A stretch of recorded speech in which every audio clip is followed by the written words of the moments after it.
رات کے 11 بج رہے تھے۔ علی اپنے دوستوں کے ساتھ ہنس رہا تھا۔ اسی وقت اس کے فون پر ابو کا نام چمکا۔ اس نے فون دیکھا اور خاموشی سے ریجیکٹ کر دیا۔ ابو ہر وقت فکر کرتے رہتے ہیں، بعد میں کال کر لوں گا، مگر اسے نہیں پتا تھا یہ اس کے ابو کی آخری کال تھی۔ بارش کی ٹھنڈی بوندیں شہر کی سنسان سڑکوں پر گر رہی تھیں۔ رات کافی ہو چکی تھی مگر علی ابھی تک اپنے دوستوں کے ساتھ ایک کیفے میں بیٹھا ہنس رہا تھا۔ اسی دوران اس کے فون کی اسکرین روشن ہوئی۔ ابو کالنگ۔ علی نے ایک نظر فون پر ڈالی، ہلکا سا مسکرایا اور بولا، یار ابو بھی نہ ہر وقت فکر کرتے رہتے ہیں، بعد میں کال کر لوں گا، اور اس نے کال ریجیکٹ کر دی۔ دوستوں کے ساتھ باتوں میں وہ دوبارہ مصروف ہو گیا۔ کچھ لمحوں بعد فون پر ایک میسج آیا، بیٹا بس تمہاری آواز سننی تھی۔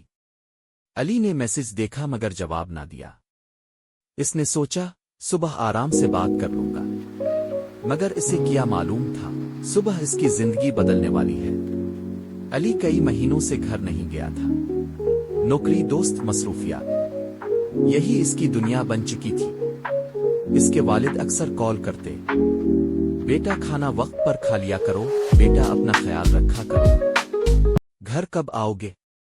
اور ہر بار علی جلدی میں کہتا، ابو بزی ہوں، بعد میں بات کرتا ہوں، مگر اس کے والد پھر بھی ناراض نہیں ہوتے تھے۔ وہ صرف بیٹے کی آواز سن کر خوش ہو جاتے تھے۔ اگلی صبح علی ابھی سو ہی رہا تھا کہ اس کا فون زور سے بجا۔ ایک انجان نمبر تھا۔ نیند میں اس نے کال اٹھائی۔ ہیلو۔ دوسری طرف سے ایک سنجیدہ آواز آئی، کیا آپ علی بول رہے ہیں؟ جی۔ چند سیکنڈ خاموشی رہی، پھر اس شخص نے آہستہ سے کہا، آپ کے والد کا رات ایکسیڈنٹ ہو گیا تھا۔ علی ایک دم سیدھا بیٹھ گیا۔ کاف کیا ابو ٹھیک ہے نا؟ الفادیر سے آواز آئی، ہمیں افسوس ہے وہ اب اس دنیا میں نہیں رہے۔ یہ سنتے ہی علی کے ہاتھ کانپنے لگے۔ فون اس کے ہاتھ سے تقریباً گر گیا۔ کمرے میں خاموشی پھیل گئی، صرف اس کے دل کی دھڑکن سنائی دے رہی تھی۔ کچھ لمحوں بعد اس نے کانپتے ہاتھوں سے اپنا فون اٹھایا۔ اسکرین پر آخری مسڈ کال ابھی بھی موجود تھی، ابو۔ علی کی آنکھوں سے آنسو بہنے لگے۔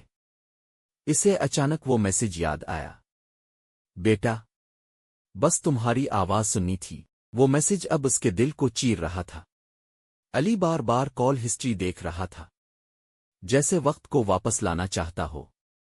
کاش اس نے کال اٹھا لی ہوتی، کاش صرف 2 منٹ بات کر لی ہوتی، کاش اس نے بعد میں نہ کہا ہوتا، مگر اب بہت دیر ہو چکی تھی۔ چند دن بعد علی اپنے والد کی قبر کے پاس بیٹھا تھا۔ بارش پھر سے ہو رہی تھی۔ وہ قبر کو دیکھتے ہوئے رو رہا تھا اور دھیرے سے کہہ رہا تھا، ابو ایک بار پھر کال کر لیں، اس بار میں فوراً اٹھا لوں گا، مگر کچھ آوازیں صرف ایک بار آتی ہے، اور جب وہ خاموش ہو جائے تو پوری زندگی صرف پچھتاوا باقی رہ جاتا ہے۔ اگر آپ کے والدین زندہ ہیں، آج ہی انہیں کال کریں، کیونکہ کبھی کبھی بعد میں کبھی نہیں آتا۔